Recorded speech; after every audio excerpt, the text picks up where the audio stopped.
Hi friends, in the previous session we discussed till algorithm. So we are going to continue our topic today. So as we already discussed, what is an algorithm? So when you're starting to learn some programming language, you'll feel, okay, right, how it will be, like how can I learn it? These are the questions that arise in your mind.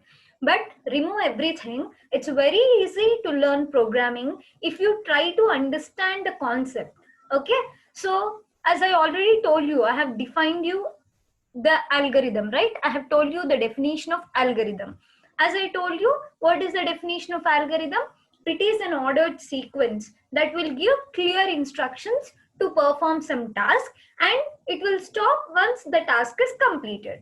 So when coming to the, like, if we see the properties of an algorithm, so the definition itself suggests you what are the properties of an algorithm: finiteness, definiteness, effectiveness, generality, input and output.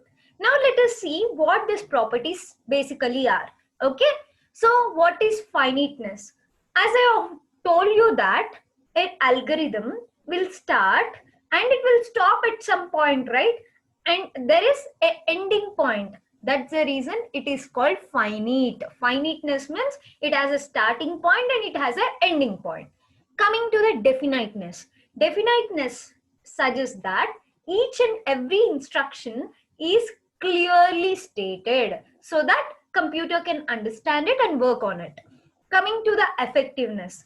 Effectiveness means each statement is very clear and it's very simple and it can be easily performed in a finite time.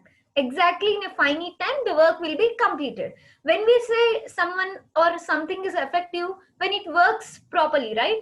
Works according to the time. So here also the algorithm is going to work according to the time. So that we are calling it as effectiveness.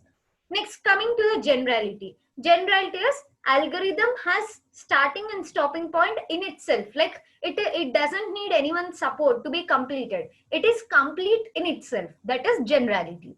Coming to the last property, input or output. It suggests that every algorithm, like in some cases, we may not give one input also. We may give one, two inputs. Even in the case when you doesn't give inputs also, we get the output. That is input and output. So these are the 5 properties of an algorithm. What are the 5 properties? Finiteness, definiteness, effectiveness, generality, and input or output.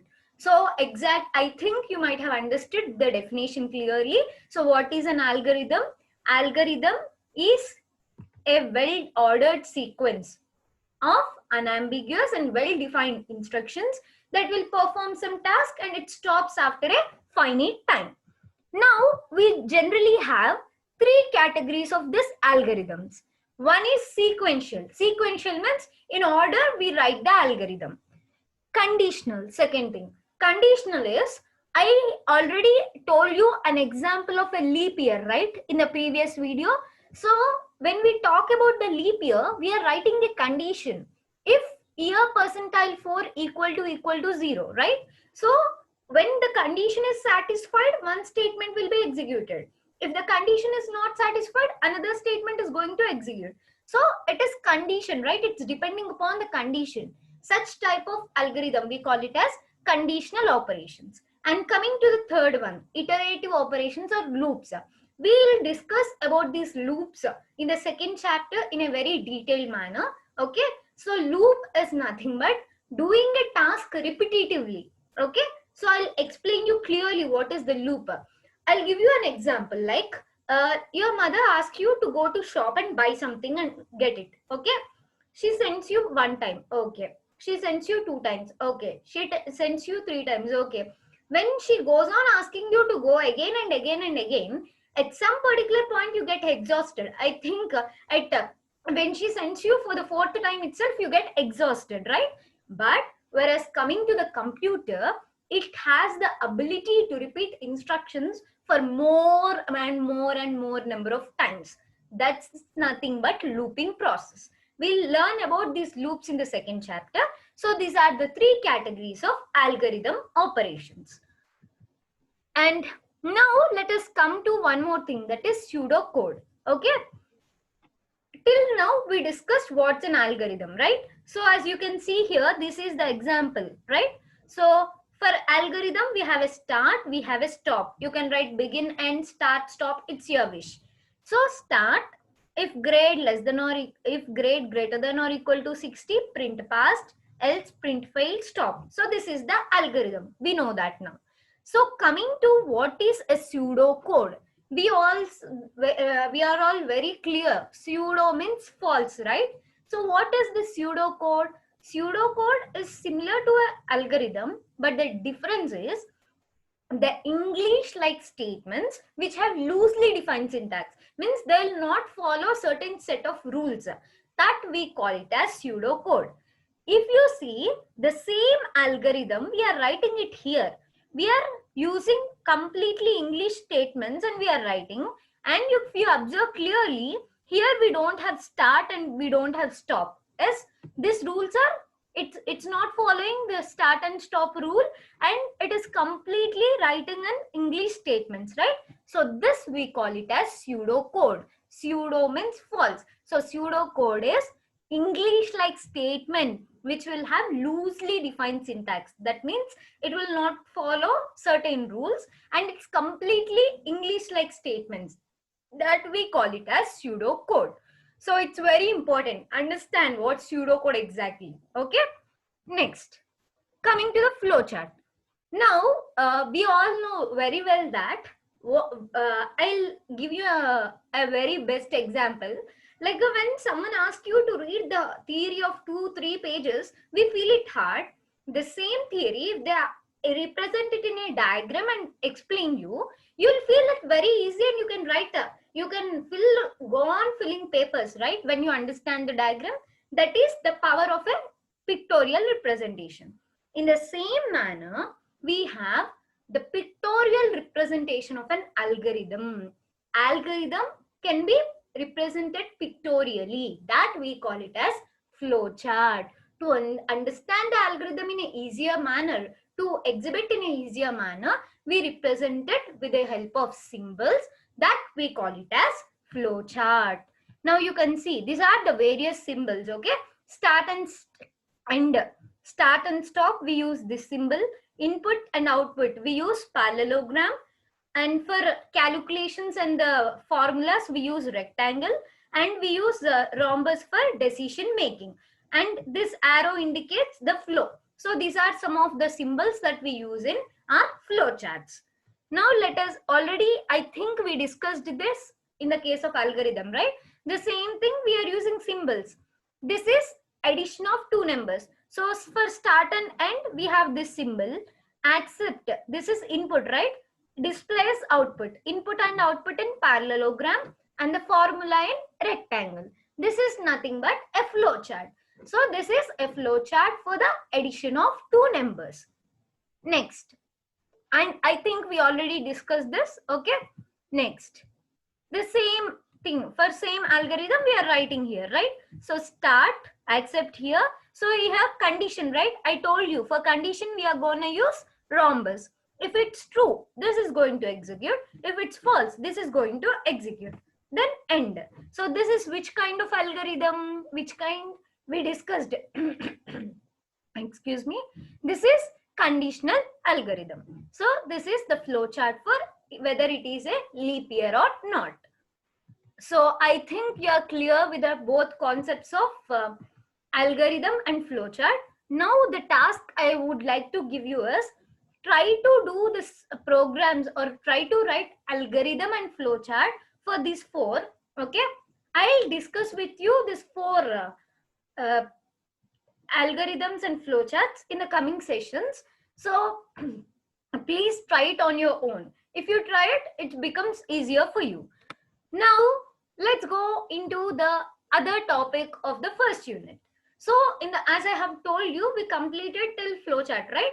Today we are going to discuss what are identifiers, what are variables, and what is a syntax, what are syntax errors and logical errors, and what are different kinds of data types. So what is an identifier? I'll give you a best example, right? If someone doesn't give you a name, or if your parents doesn't name you, it's very difficult to call you, right? Always I can't call you, hey boy come here, hey girl come here, right? In the same manner, for the various programming elements which we use in a program, okay, the elements which we are going to use in a program, it may be variables or constants or something else which we are going to use in the program, we'll give some names to those elements. The names which we are giving to those elements, we call it as identifiers. Okay, so what are the identifiers? The names which we are going to give to the programming elements. For example, I'll give you an example. We are going to do addition. Okay, so if for addition we are taking sum. Okay, sum is the name which we are giving to that, right? That is identifier. So what is an identifier? The name which we are going to give to programming elements, we call it as identifiers. So simply I can't give name. Okay, so there are some set of rules which I need to follow when I want to name identifiers. So let us see what those rules are. In identifiers, the first letter must be alphabet or underscore. This is the first rule. Second rule is the name should consist of alphabets, underscore and digits. That's all. Special characters are not allowed. White spaces are not allowed. We should not use C keywords, and case matters. Generally, you might have seen, right? Like when we see, generally if you do some little programs also, you'll understand. When you give a small letter somewhere and when you use the same thing with a capital letter, it will not accept it. I'll give you one example. Mostly when you're signing a bank check and all, okay, so if it will like when you go for scanning and that's all, when you go for bank related issues, they'll see the capital letters, small letters also sometimes. Okay, that means in the same manner here also case matters. So somewhere if you use the same word with uppercase and somewhere you use the same word with smaller case, okay, or lower case, the computer is confused whether it is same or not. That's the reason case matters. If you use capital letter somewhere, you have to use the same thing here also. These are the rules that are used to name or used to give names to the programming elements. So let us quickly recap the rules. So what are the 5 rules that we are using for writing the names? First character must be alphabet or underscore. It should have alphabet characters, digits or underscore. It should not have any special characters, should not have white spaces, keywords should not be there, and case matters. These are the 5 rules that we need to follow in order to give names or in order to write an identifier. Let us see. So these are the rules which we have discussed till now. Okay, so as you can see, percent, here the starting letter is alphabet, right? So it's legal. This is also legal because underscore is acceptable.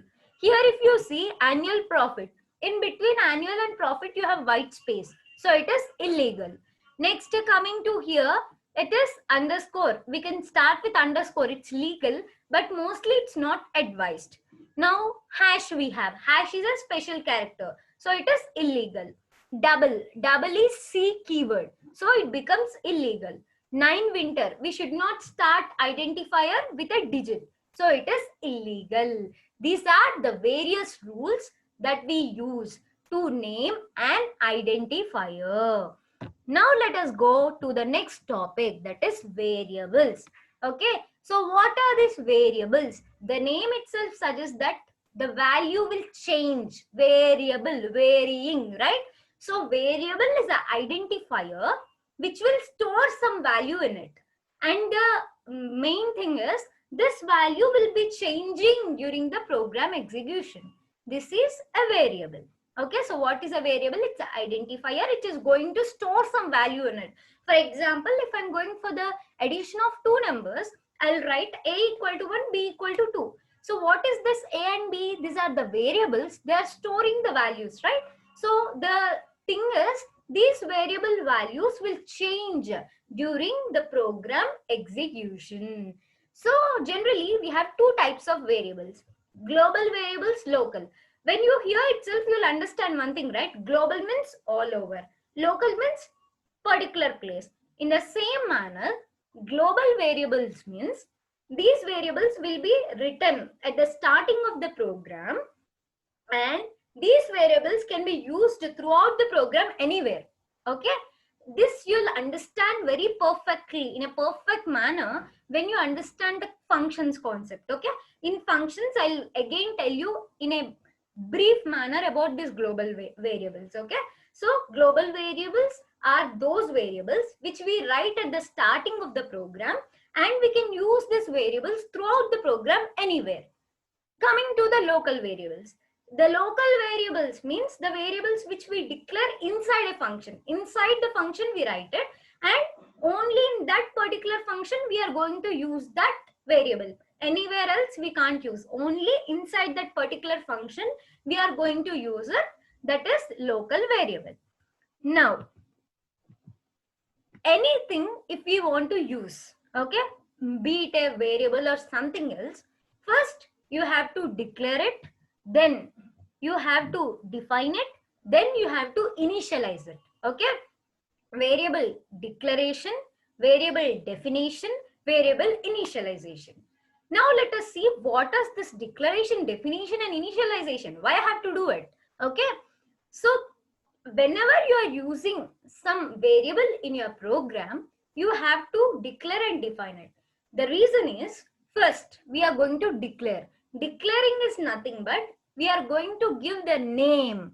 Declaration is nothing but we are going to give the name. What is definition? You have given the name to the object. Now you are going to create the object. That is through definition. First, using declaration, you are going to give name. Then, with the help of definition, you are going to create the object. Then, with the help of initialization, you are giving some value, and you are reserving some memory for that variable. Variables, whenever you declare, the memory will be allocated for those variables. Okay, so that's the reason whenever you use variables, first you have to declare them, define them, and then you can go for initialization. So declaration will give name to the object, definition will create the object, it will reserve some memory for memory allocation. Next, when you initialize it, okay, in this manner, it initially the value will be 0. So you have when you define it, some memory is allocated, right? When you initialize it, this value will be stored in the memory. This is about variable declaration, definition and initialization. Here if you see int a comma b, a and b are variables, int is the data type. Here if you see int count equal to 0. Int is the data type, count is the variable name, 0 is the initial value. So what is the syntax of variable? You can see here. Data type identifier is equal to initial value. So as I have told you, right? First when I declare it, I declared a. Define int a. When I define like that, some memory is allocated and the address of this variable will be given. If I don't give any initial value, some value, whatever it might be, it will be stored here. Okay. If I give some initial value, what value I initialized, that will be stored. Okay. If I don't give any initial value, some garbage value, means some X value, some unknown value will come and be stored in this variable place. This is about variable declaration, definition and initialization. So you can see here, this is the basic program for addition of two numbers. So hash include stdio.h. Here we are including the header file. Next we write void main. This is the syntax for writing the program. Next, first I declared int a equal to 10, b equal to 20, comma c. And these are the three variables that I am going to use in my program. Now what I'll write, c is equal to a plus b. Now to print a statement in C program, we use printf. Printf sum of a and b equal to percentile d. Here, since I have, if you use void, no need of writing return. If you use int or something else, you have to write return. Okay. So if I use void, no need of writing return. Why? What is that void? I'll tell you in the next session. That is, in the case of data types, I'll explain you what is it. So this is the sample program for the addition of two numbers. So whatever variables we are going to use in the program, we must declare it.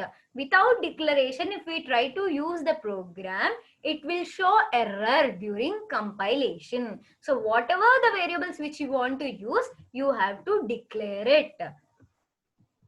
So in the same manner, when we are writing the names of these variables, the same rules which we have learned for the identifiers, we have to follow, because variable is a valid identifier which will store the value, right? So whatever the rules which we follow for the identifier, with the same rules we are going to write a variable. Okay, so this is about variables. So in the next session, we are going to see the data types in C, and then we'll go for syntax and logical errors. With this, we are going to close our first unit. I think you are understanding every point clearly. These are the basic things. So please try to write the algorithm for those 4 questions, and like check whether you are able to understand or not. In the next session, after completion of data types, I'll even explain you those algorithms. I'll show you those answers and all. Okay, how to write an algorithm, what is the flowchart for that, I'll show you. So if you are understanding perfectly, and if you feel these videos are the best, please like, share and comment. Don't forget to subscribe our channel. And if you feel like any of the topics you need, so please give that topics in the comment box. Please give it in the comment box. Then we'll make even videos on those topics also. And thank you for your patient listening. Thank you a lot. Have a good day.